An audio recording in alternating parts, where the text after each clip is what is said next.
Pulp Fantasy headed into A2. As you can see, last round, points 181. Total Supercross points 187. I'm sucking it up. Now, they have a drop round this weekend. That's why I won at 181 last week and 187 total. So, worst round gets kicked out. So, still getting my ass kicked by Barker 522 and pretty much everybody else in the Grenade League. And here's what happened last week. Had a pretty good team. I'm not mad at it. Just shit happens, right? Masterpool crashed and went out. Only got 3 points. Hawkins crashed and got hurt. Got 0 points. Bomera got max points for an all-star. Reynolds with 34 was good.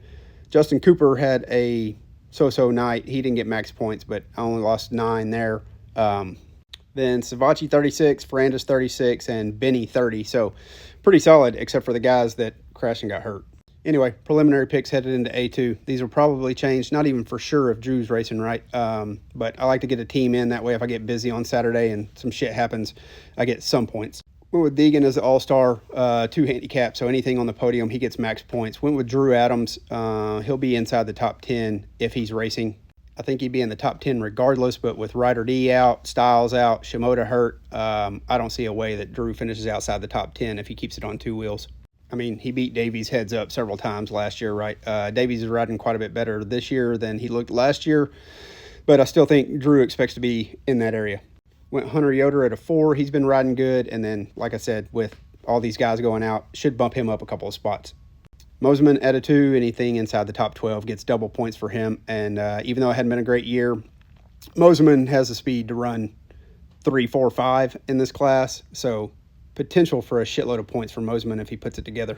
450 class is a little tougher. I really want to go with like Harlan or somebody that's a 15 handicap, because if he gets in, it's a shitload of points, and then if he actually beats a few people, it's a whole lot of points. And he was pretty close last week. Looked like he had the speed and the LCQ to make it, but just didn't make it happen. The rest of these guys are pretty much in the range in the 450 class, right? Malcolm at a 0, Plessinger at a 3. You're looking at them from 7 to 11 probably, so not a ton of points on the board. I went with Jet as the all-star because top 4, and he gets max points for an all-star, so you expect Jet to be on the podium. I actually think he's probably going to win this weekend, would be my guess.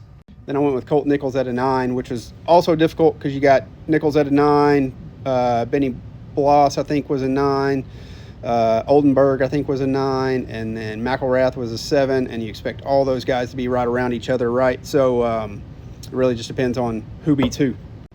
And I should just leave this team. I think I would usually do better if I just left my preliminary team, but always watch qualifying and qualifying times and change it, and then absolutely blow it. So good way to be pissed off on Saturday night. So if you're not playing, I highly recommend it.